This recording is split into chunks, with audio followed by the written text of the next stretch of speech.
Pyramids IS and OS ଏବେ ହେବ ପ୍ରତ୍ୟେକ ସ୍ୱପ୍ନର ନିର୍ମାଣ। Hello, my dear students. My name is Shailesh Kumar Mishra, having 12 years of experience in teaching English and general studies to UPSC and OPSC aspirants.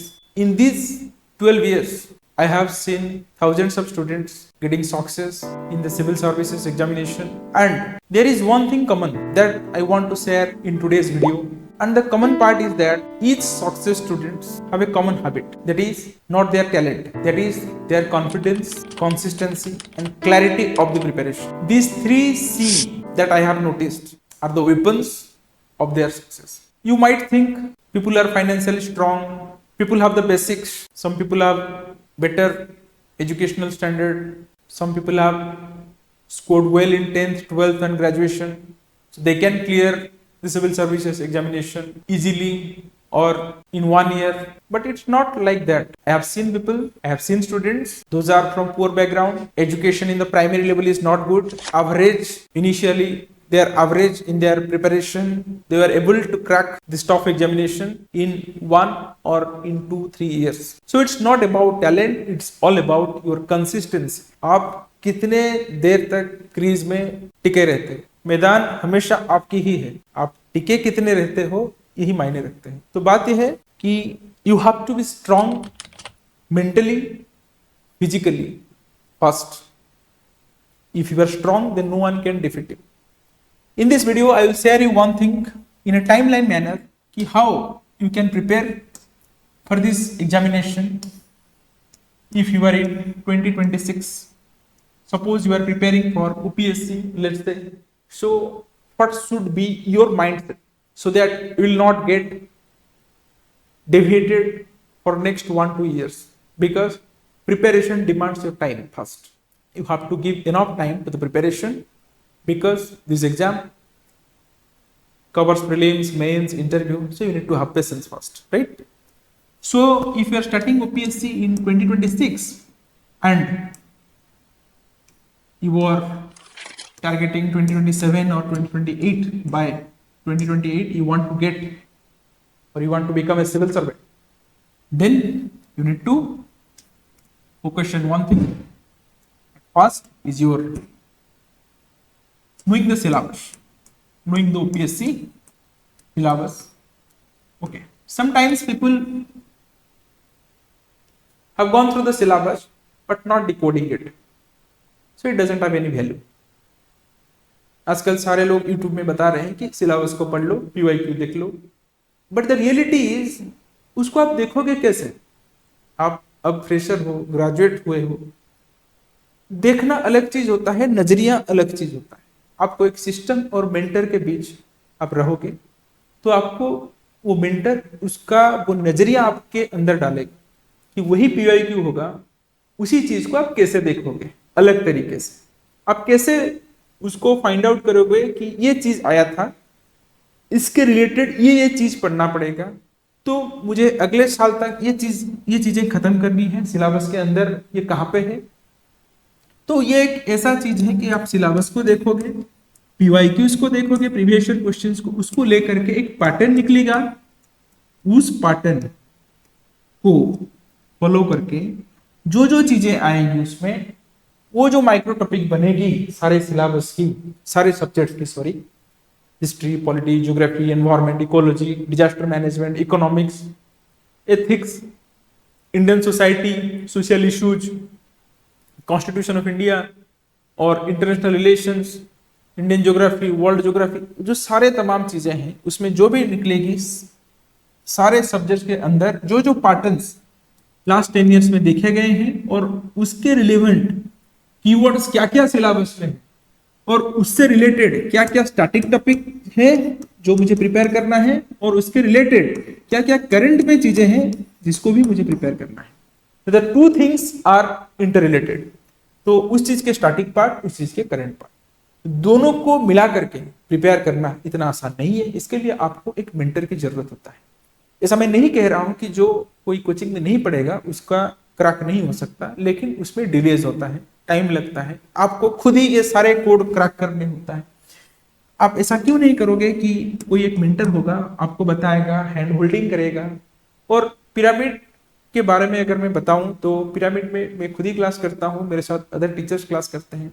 हम एक batch में 15 to 20 students लेते हैं यूपीएससी यूपीएससी के बैच में, ताकि हम सबसे मिल सकें, क्योंकि ये एक ऐसा प्रिपरेशन है, मेरा जो स्टूडेंट है वो जाके मेंस में आंसर राइटिंग करेगा, वो कैसे करेगा? वो तो मेरे साथ, मैं तो बैचेस में मुझे वक्त नहीं मिलता उसके साथ बात करने के लिए। अगर मैं एक अच्छा मेंटर हूँ, मुझे इंग्लिश की नॉलेज है, मैं एथिक्स पढ़ाता हूँ, मुझे उस चीज की नॉलेज है, तो मैं सिर्फ क्या सिलेबस और पीआईक्यू रटवा दूंगा, साला मेमोराइज हिम और her everything? No, it's not the point. I have to share my time with him और हर। मुझे अपना वक्त उसे देना पड़ेगा, मेरे साथ बात करेगा। मैं 15-16 स्टेट्स अगर घुमा हूं तो वो जो नजरिया है, वो जो एक्सपीरियंस है, मैं उसके साथ वो शेयर करूंगा, तो उसमें वो चीज आएगी। उसके अंदर वर्डिंग जो होता है, जिस वर्डिंग पे मैं आपसे अभी बात कर रहा हूं, तो उस प्रकार का वर्डिंग उसमें डेवलप करूंगा। वो उस प्रकार का वर्डिंग अपने पास रखेगा, आंसर राइटिंग में लिखेगा, एसे में लिखेगा। उसमें क्या होता है ना, उसका एक बदलाव आता है। मेरे ऐसे बहुत सारे स्टूडेंट्स हैं जो कि सक्सेस हुए हैं, और जो सक्सेस नहीं भी हुए हैं उनका मैंने इतना इम्प्रूवमेंट किया है, उनके जो तरीके होते हैं उसमें, और the style of writing and everything in the official manners जो उनके अंदर है, वो आजकल जो भी कॉर्पोरेट के अंदर किसी भी फील्ड में जॉब कर रहे हैं, वहां पे वो बहुत अच्छा कर रहे हैं। क्यों?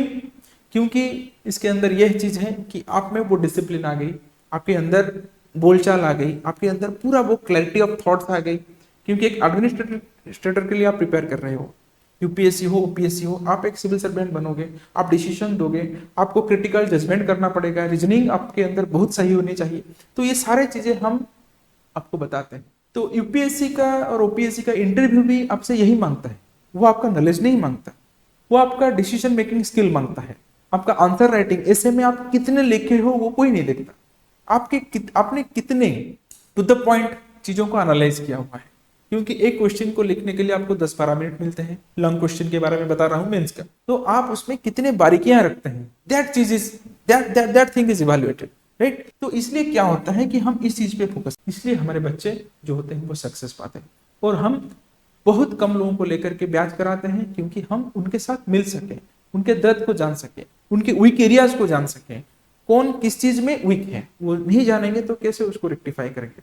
तो इसलिए 12 to 14 मंथ्स का क्लासेस होता है, 1-1.5 साल का क्लासेस होता है, पूरा उसके साथ आपके साथ हम लगे रहेंगे, आपके सक्सेस तक पिरामिड क्लासेस आपके साथ लगे रहेगा।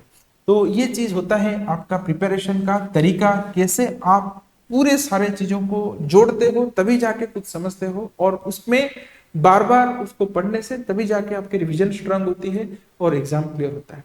तो आपको क्या करना है, आपको 1 साल या फिर 2 साल की एक टाइम देना है खुद को। अगर आप और कोई चीज पे हो, मतलब कि जॉब है या फिर पीजी है, पोस्ट ग्रेजुएट प्रोग्राम्स है, या फिर और कुछ चीजें हैं, उससे भी आप समय निकाल करके you have to give time yourself, and you can join also our online classes in which will get the same quality and clarity of classes in our app, through which you can prepare in your leisure time, रात के time, सुबह के time आप पढ़ सकते हो।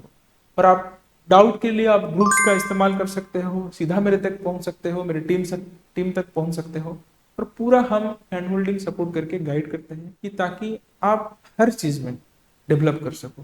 Prelims में previous year questions देखो, उसका मॉक लगाओ, और उसमें क्या क्या चीजें रहेगी, एक एक चीजों पर हम काम करते हैं और आपको सपोर्ट देते हैं। तो ये है पिरामिड क्लासेस की आपके लिए एक ऑफर है कि जो लोग अभी फ्रेशर हैं, अभी ग्रेजुएशन पास किए हुए हैं, वो अगर अभी ज्वाइन करते हैं, क्योंकि उनको हम बोलते हैं कि अर्ली बर्ड, आप अभी से सिंसियर हो, अभी बिल्कुल भी वक्त बर्बाद नहीं करना चाहते हो, और आप अभी से ज्वाइन करना चाहते हो, तो for this students we have started a discount of 50%. You can join with 50% off in the online and 30% off in the offline course fee.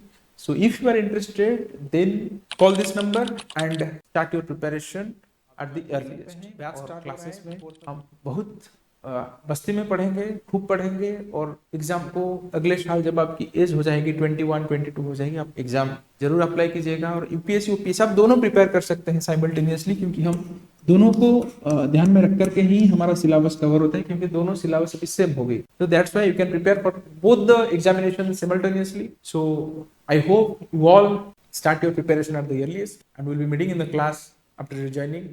Thank you all.